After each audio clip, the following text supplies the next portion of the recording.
Let's talk a little bit about Bo here, Parker. We saw him use his legs a lot Yeah. against the Saints. Ten runs, 75 yards on the ground there. You feel like this is something they're going to allow him to do more and more of because those first few games, everybody was saying, okay, you got to do it from the pocket.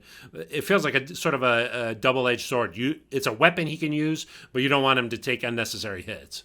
Yeah, definitely. And I think actually, I mean, he took maybe a couple last night, but overall, one of the things that he's shown is the ability to avoid taking a lot of big hits. I can't think of all that many times where he's really been squared up or he didn't slide. I mean, occasionally he put his shoulder down a couple times last night, but like most of the time he's sliding, he's getting out of bounds. And so that's good. You need that. But I think also they need to lean into him in the run game as a weapon a little bit. One of the things that we've wondered about him in the passing game is just can they be efficient enough down the field to loosen up defenses so that he can play the underneath game that really, I mean, feel like it's that's become a lot of the game in the NFL. You're not seeing a laser show 40 yards down the field all the time, but you have to have that threat in order to play efficient, underneath and in the intermediate. And so, like, one of the questions has been, can they do that enough? And they haven't been able to do that through the passing game. But what I wonder is, perhaps it's actually Bo's legs that will loosen defenses, going forward. That, Sean said New Orleans played more zone than we thought, probably to keep eyes on Bo. And if they can impose that on defenses, we have to play a little bit softer. We have to play more zone because if we play man, this guy's going to beat us with his legs. What's the difference between that and saying we have to play zone because they can push the ball down the field? There is none. Like if you can get them in the defense you want them in, you can make it work. And so to me, it's like I don't think they can have him carry the ball 15 times a game, but I think he has to be enough of the run game plan that teams have to account for him because right now that and the ability to play without getting sacked and without turning the ball over, like those are his strengths at this point. He doesn't turn the ball over. He doesn't take unnecessary sacks. He can extend plays, and he's a dynamic athlete. That's not what they want the finish line to be, but that's what it looks like right now.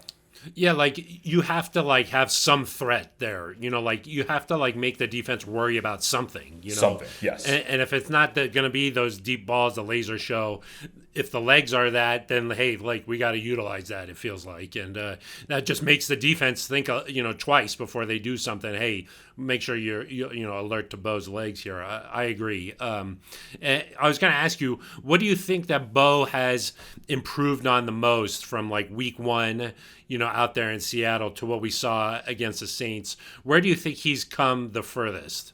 Yeah, I think it's probably in that. I mean, he obviously, it's not like he got a lot more athletic or faster or whatever in the last 7 weeks, but one of the things that he got a little bit caught in between against the Chargers especially was it went back into like a little bit more of the runaround, and then try to do something. And I think one of the things he's getting better at is picking his spots to be decisive about running the ball.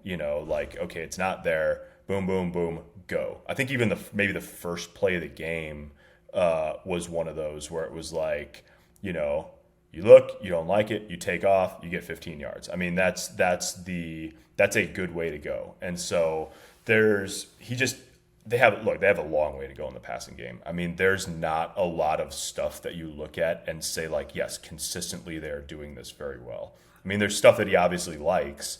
He likes throwing the dagger, and they've hit a bunch of big plays on that. And he's also thrown 3 or 4 of them in the dirt. So like, we're not really at a point where a lot of the stuff through the air is like, we know they can do this and we know they can do it 95% of the time they want to do it.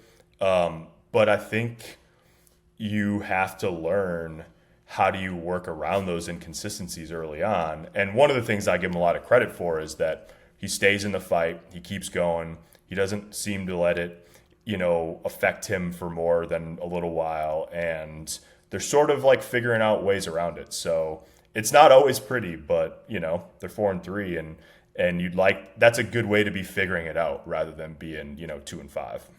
Yeah, like there are times when that offense is out there and it's just like no rhythm at all. It's like three and out, three and out, three and out. Time of possession is like a disaster. You're like, hey, if he just used his legs a little bit more here, move the chains, then maybe you could sort of work through some of these things once in a while. Don't just rely on your arm.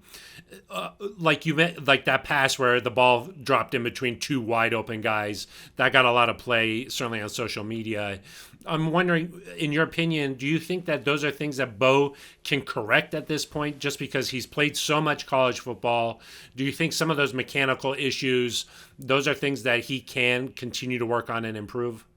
Yeah, definitely. I do. I mean, and I don't think like I don't really know what the ceiling is. I don't think any of us do. And I don't. I said this before the draft and before the season started. So this is not like, oh, you're making grand proclamations off 7 games. No, I think the question with Bo has always been because of the experience, because he's a little bit older, like whatever he is after a year or 2 years, like can he go 3 levels higher than that? And that we don't know that about any quarterback. And I think you just have the added layer of question just because of what Bo's profile was coming out of Oregon and Auburn. But I will say, like, there are some things where he hasn't played from under center and play faked and turned his back to the defense and then turned back and set up shop and scanned the defense from that perspective much in his career. So I think you want to give him quite a bit of time to show that either he just can't learn how to do that, or yes, he can, and he can get better at it. And so there's a lot of stuff like, the footwork, the timing and footwork of Sean's offense is very intricate. It's very detailed, and it matters a lot. All of the timing is predicated on the footwork. And so even if he never became a master of it, if he just became pretty good at it, I think there's quite a bit of room for growth still. And I think it's fair to say that it's looked rough at times over the first 7 games, and also say that doesn't mean that he's destined to always look rough just because the first 7 games of his career were that way.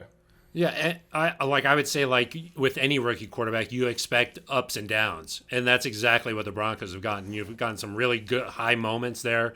That Tampa game, certainly the second half against the Raiders, some of that stuff in the fourth quarter against the Chargers. You're like you can see some of the high moments, and then some of it has looked rough, and that's sort of what you would expect.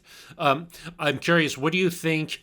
And this might be hard to answer, but like at the end of the year, if you look back on what Bo's able to accomplish, what would be successful there for him? Just because, when I look at this Broncos offense, like there's Cortland Sutton, who's making some incredible catches out there, and he's a dynamic playmaker, but aside from him, you're like, okay, there's not a huge threat there, with a bunch of other guys.